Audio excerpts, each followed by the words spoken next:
It's the 72nd Annual National Association of Farm Broadcasting Convention in Kansas City. I'm Brian Winnekins on Real Country 1430 WRDN and online at realcountry1430.com. And thank you to our broadcast sponsors, and they include Anibis Silo of Durand, the Animal Wellness Center of Buffalo Valley, BASF and Growth Energy. Also, thank you to the National Rural Electric Cooperative Association. They're helping us with our videos at our website at realcountry1430.com. I'm with Jeff Swanhorst. He is with Agri from St. Paul, Minnesota, part of the Farm Credit System, which Badgerland Financial is a part of.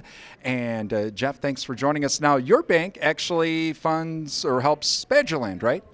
Yeah, Agribank, where I work, is one of 4 farm credit banks in the U.S., and our primary purpose for Agribank, anyway, is funding 17 farm credit associations, and Badgerland Financial is one of those.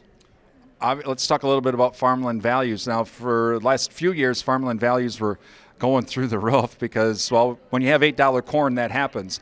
Obviously, high prices cure high prices. Farmland values have changed kind of dramatically.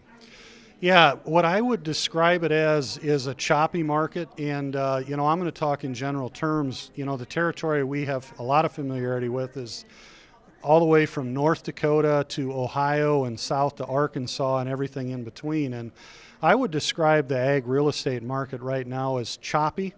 And there are areas in that area of 15 states that I'll call it fringe of the corn belt, or areas that have a lot of dairy influence or maybe a lot of cow-calf influence that have actually had land values still incrementally go up in the last year.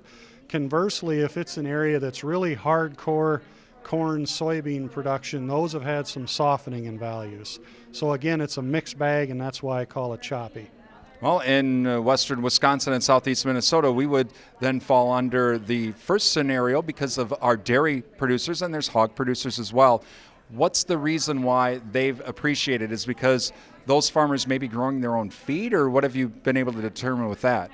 Yeah, I'll say specific to dairy, and again, that outlook for dairy, as we all know, is a lot different today than a year ago. We got milk prices $10 a hundred less today than a year ago approximately, and that strengthening in values related to dairy, I think, is all because of 14 prices. I really think now we're going to start seeing a dampening effect because of dairy prices. What about the pasture lands? Because again, a lot of dairy farmers, they're pasturing cattle, beef farmers too. Yeah, great point on the pasture land, and I'll even reference it in relation to the cow-calf producer. The cow-calf producer especially is probably one of those areas that's still got a very strong position currently, and pasture land in general across the 15 states that I'm referencing has continued to go up, and it's because of those strong feeder cattle and calf prices. Now again, in the last 90 days, we've had feeder cattle prices come down some, but it's still at very strong levels. Talking with Jeffrey Swanhorst with Agribank. Again, they fund Badgerland Financial Services as well. What about cash rents? This is kind of an interest. This is where maybe producers are maybe saving some money because they're able to pay lower cash rents.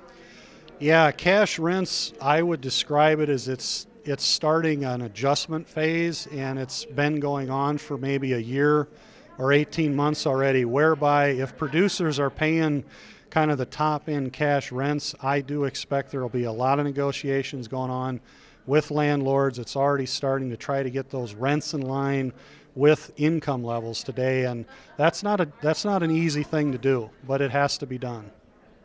There's a wild card in all of this, the Federal Reserve. Interest rates in December. Could this just throw any type of forecasts and all that totally out the window?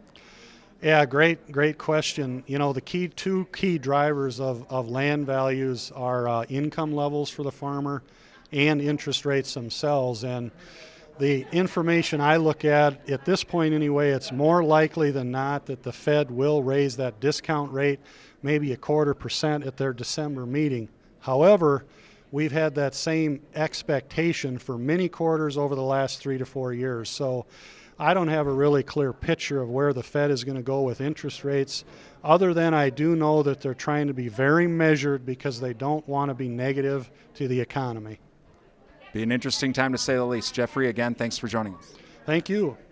Jeffrey Swanhorst, he's with the Agri from the National Association of Farm Broadcasting Convention in Kansas City. I'm Brian Winnikins.